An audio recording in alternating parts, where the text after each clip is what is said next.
Hello and salutations, my name is John Johnson and welcome to another episode of Let's Play The Legend of Zelda Ocarina of Time. In the last episode, we went ghost hunting, and we're fairly successful at it, actually. Better than I expected.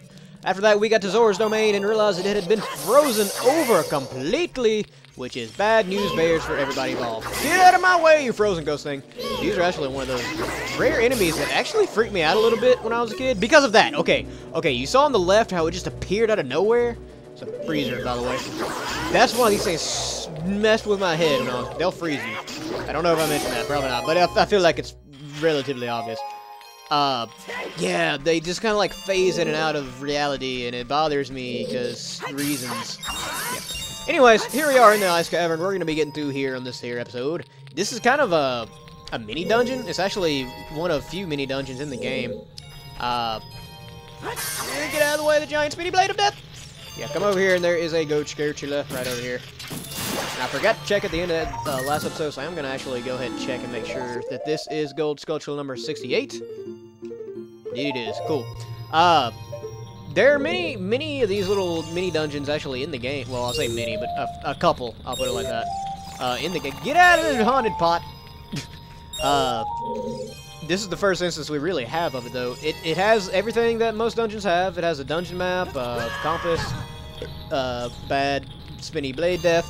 Everything that a good dungeon has. It's just a bit smaller and a bit quicker. So we're going to be able to finish it in one episode. Hopefully a relatively well-linked episode. Not well-linked. Ha ha ha. Oh, speaking of, here's something I can talk about. I haven't actually looked into it yet, but I was reading on a random Zelda article on Facebook because I'm subscribed to like 3 different Zelda websites on Facebook. That they just announced a Link female character called Linkle? You know, it wasn't too long ago that I was really like, yeah, I would be okay with a female Link. And that still stands true. I would be okay with a female Link. However, Linkle would not be my first choice of a name. I mean, what were they going for? I'm frozen. I am in ice. That's the problem. What were they going for there? Like, I'm not sure, honestly. And I got frozen again, dude. It's the only thing about the ice cavern. Get out of the ice, Link. No. You die and you go to heck. What was I saying? I don't remember. Oh, yeah. What's with Linkle? Were they just trying to make like a feminine name, or what was the deal with that? I am greatly. I know it's blue fire. It doesn't seem natural. You're not natural, Navi. Shut up. What's with Linkle? Like, is that supposed to be a feminine version of Link? I'm not sure. I mean, I understand that they wanted to make it a Link relevant, and for the record, I don't even know how true all this is. It's just a random article on Facebook. I will say it was from a website that I usually trust when it comes to Zelda-related news, so I'm tempted to believe it, just to be perfectly honest with you, but I have not done the research into it necessarily to say for sure. I'll put it like that. But don't you think they could have come up with a better name than Linkle? I mean, Linkerella. No, that's actually worse than Linkle. Linkle is at least somewhat cute, I guess. Is that sexist? That may have been sexist. I apologize if that was sexist. Because I said it was cute. I don't know if that's sexist or not. And it bothers me that I don't know if it's sexist or not. Does that make it sexist? I don't know. But yeah, Linkle is not the name I would have chosen. I don't know what name I would have gone with. Also, we got the dungeon map. Yep, skip, hoppy, do. Basically, this blue fire that you see in front of Xiao can melt the red blood ice that we saw King Zora in last episode. So, I mean, that's something you need to keep in mind. Go ahead and fill all your bottles up with it, because you're going to need all of it. I think, really, you can get away with just filling 3 up, to be perfectly honest. But just be on the safe side so we don't have to backtrack. No! I am greatly surprised that actually hit. I don't even think Link hit him with a sword. I think he just, like, hit him with a hilt of it. Still worked, though. Whatever. Alright, we have the map so we can look around. As you can see, it's just one floor. It's a really small and quick dungeon, to be perfectly honest with you. We may end up actually having a little bit of a shorter... Well, no, because there's actually 1 or 2 things we need to do after we finish the dungeon that'll lengthen up the episode. No, get out of the way! Why are you respawning, enemy dudes? No respawning. The icicles are what'll get you more than anything. But yeah, I don't know what name I would have gone with, but Linkle probably wouldn't have been it. Just to be, wow, I landed right in the middle of the blade. Just to be perfectly honest, not a big fan of the Linkle name. That said, it is very cool that we're getting a female Link. I do feel like Nintendo in general lately has been kind of catching on with the female rights train, if you will. I'm trying to think of a nice way to say that, but I feel like they've been kind of catching on a bit. They've had, you know, a lot of the playable characters, or at least a lot of them they announced at first. For Keese, where are you going? No, you'll get your little butts back here, and you die like good Keese. Where's the other one? Ow. There. Jeez. Yeah, there's Skulltula on the wall. We'll get them in a minute. It does seem like they've focused a lot on female stuff lately, which is kind of cool because, let's be honest, there aren't a lot of good like major female characters, and there are some. Don't get me wrong, they are out there, but they're few and far between when compared to like male counterpart, which is understandable to a degree. We got the compass, by the way, a while ago. Yippee! We're about to get another piece of iron, which is gonna be cool because it's gonna finish our game, and I'm very happy about that. That's gonna you're not gonna understand a word of what I just said. But you will understand this.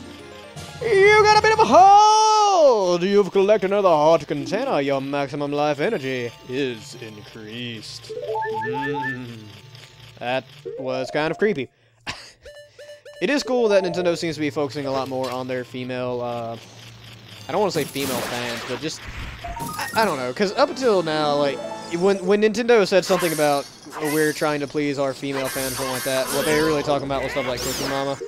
Which actually is a genuinely fun game, so I mean there's that, but the fact that when they think female gamers, they think, well, it's cooking and babysitting and stuff like that, that's a little outdated for my taste personally, but I mean, whatever, to each their own. It's good to see a little bit of modernization in certain companies, especially for companies like Nintendo, because Nintendo's been around since like the 1800s. I don't know how many of you guys know that. Nintendo, in terms of how long the company has been around in its history, they've barely been a video game company for like a fourth of their company history. I know that's kind of weird to think about because it's Nintendo and Nintendo is Nintendo, but yeah, they haven't been around in terms of video games. It's actually been a very small part of their company history. They've always been involved in games, like card games and stuff like that. Actually, I think that's how they started. They were a printing company or a publishing company for a certain card game way back in the 1800s. Back in the samurai time. Well, I don't know if that was actually samurai times. I know it was the late 1800s. I know that's around when, quote-unquote, samurai times ended. Anyways, before we go on too much of a history lesson here, let's get our bow out and take care of these friggin' Keese before I get very, very upset. Very, very upset. Speaking of very, very upset, actually, while I'm thinking about it, I don't know how many of you guys have heard this. It's been, by the time this video comes out, it should have been a little while, but Robin Williams passed away here recently, and I really just want to take a second to just kind of bring it down and to say that, how do I put it? I'm very sorry for the world's loss on that, and I don't know how many of you guys are. Get the Skulltula! Thank you. I don't know how many of you guys were big Robin Williams fans, but I feel like it's relevant. I'm not just mentioning this to, you know, get people talking about it or anything like that. I'm mentioning it because he was known to be a pretty huge Zelda fan. I mean, everybody remembers that everybody knows that he named his daughter Zelda after the series. He did advertising with Nintendo of America a lot of times. He advertised Ocarina of Time 3D. I think he advertised Skyward Sword as well. And he's always been really involved in the gamer community, especially with stuff like Zelda. And I feel like it needs to be mentioned that without getting too far into it, the way that he passed away was not... I really don't know what to say about it, to be perfectly honest with you. He had battled with depression, and I feel like I just kind of, even though I don't really have a big crowd that watch me or anything, I feel like I should mention this because it's been on my mind a lot since the news came out of his passing.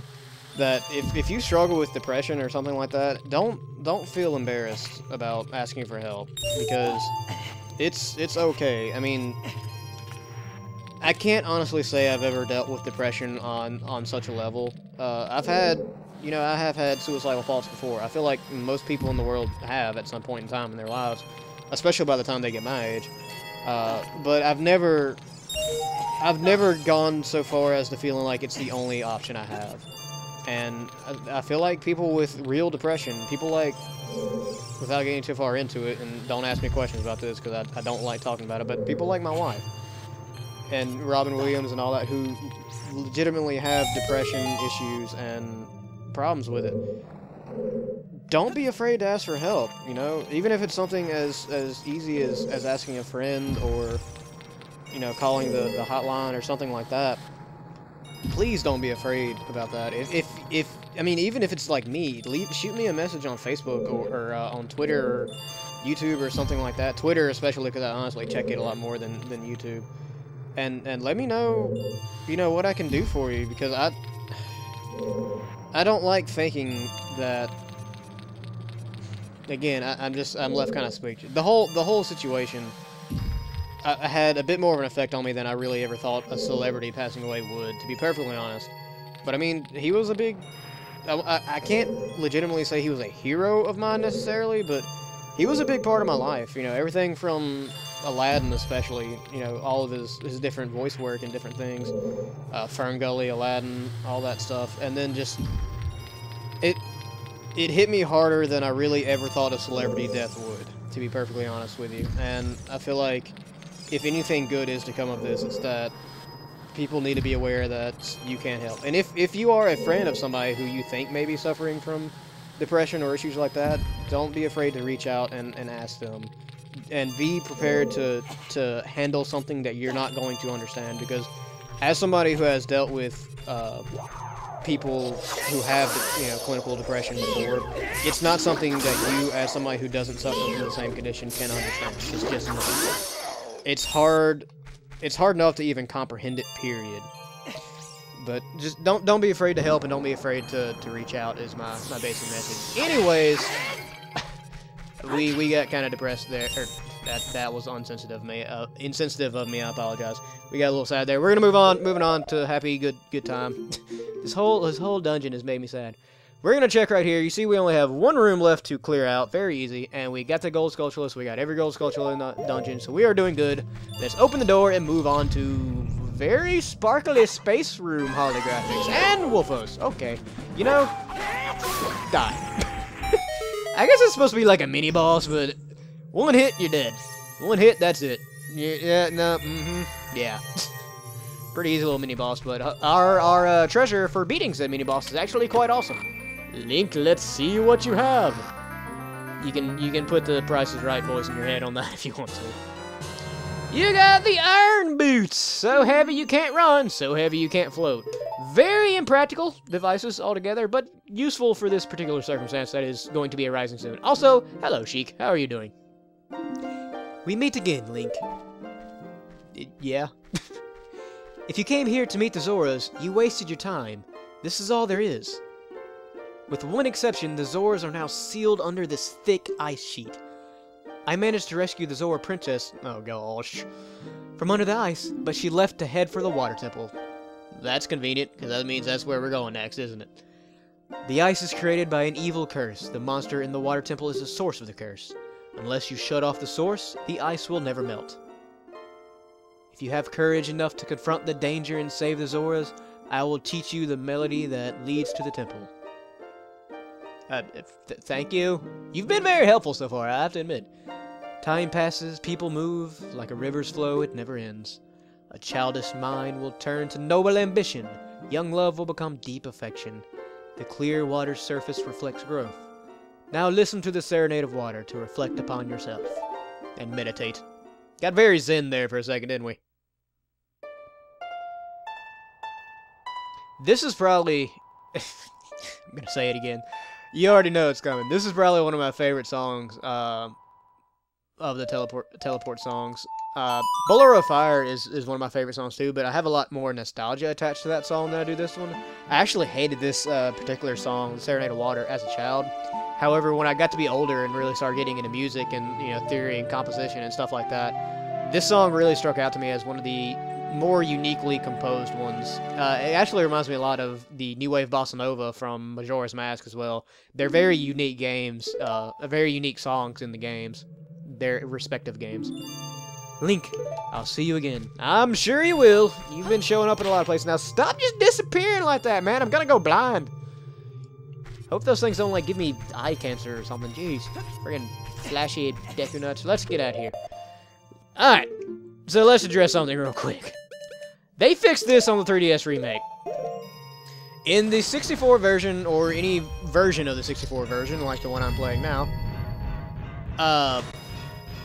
you have to go to the equip screen and equip screen and equip the iron boots on and off each time you use them.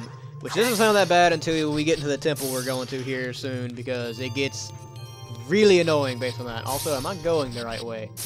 I don't know. I think so. Is this the way I go out? Let's check the map real quick. Yes, okay. Yeah. It's really annoying, to be perfectly honest with you. But they fixed it in 3DS version, thank the Lord.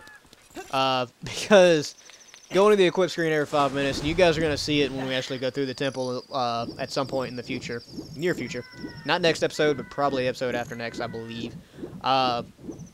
It's going to get really annoying really quick. In the 3DS version, though, I believe you can actually, and they did it in Wind Waker as well, you can equip it to one of your equipment buttons, and they've done that in pretty much every Zelda since then, because they realized their mistake. Thank all that's holy. So, won't have to worry about it if you're playing through on the 3DS version, or any other version of Zelda, except for Ocarina of Time. Yeah. Let's unfreeze Fishy Man here. The Fish King! And see what he has to give us for unfreezing him. Because really, we're just not all that altruistic, to be perfectly honest with you. Link does stuff when he gets stuff in return. That's kind of the whole risk-reveward.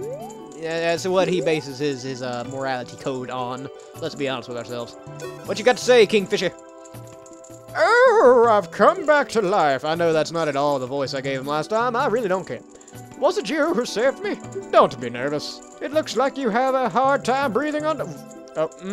Yeah? You're not lying. I'm confused as to why that's, you know, relevant from your perspective, but okay, yeah. As an expression of my gratitude, I grant you this tunic. With this, you won't choke underwater. That's actually extremely useful. Thank you. Yeah, so now we have all 3 tunics. Yay! Let's equip our blue self and see what it looks like. Yay! It's blue and stuff. I used to really love the fact that you could wear different tunics in this game, and it would actually, like, affect the way you look on the outside and all that. Until I played Twilight Princess, because the suits on Twilight Princess, the different tunics, look so much cooler. And I mean, I know it's you know, a system and a half if you really want to count it ahead of where this was when it came out. I get it, I know, but still, it just looks so much cooler. Okay, one last thing to do in this episode, and we do have to put on our boots for it. Now that we have the tunic and we can breathe underwater, let's put our boots on and sink all the way down to the bottom of Jabu Jabu's pond. It's a lot deeper than people think it is. Look at it. It's massively deep. Massively deep. There are actually a lot of single rubies around here for whatever reason. Why would you waste time trying to collect them? You move so slow underwater, it's just a waste of time and money. The real prize is this! You up in your heart, clip up heel toe to get a heart, katana, more katanas equals more life energy. I'm really gonna run out of ways to say that eventually. You know, I said that before though, and it hasn't really happened yet, although I will admit I'll probably repeated some at some point. Anywho, that's actually going to be it for today. Thank you guys so much for watching. As always, like if you like, leave a comment, tell me what I did right or what I did wrong. Subscribe if you want to see more, and please share with your friends. Oh, it's snowing. It's so all pretty. Die, Tech-Tike. Always got to end with a little bit of death. Thank you guys again, and I will see you next time, and let's play The Legend of Zelda Ocarina of Time. Thank you for watching my Let's Play. It's a thing that I do as a hobby sometimes when I have time to do it. I should cut that out. Oh, boy.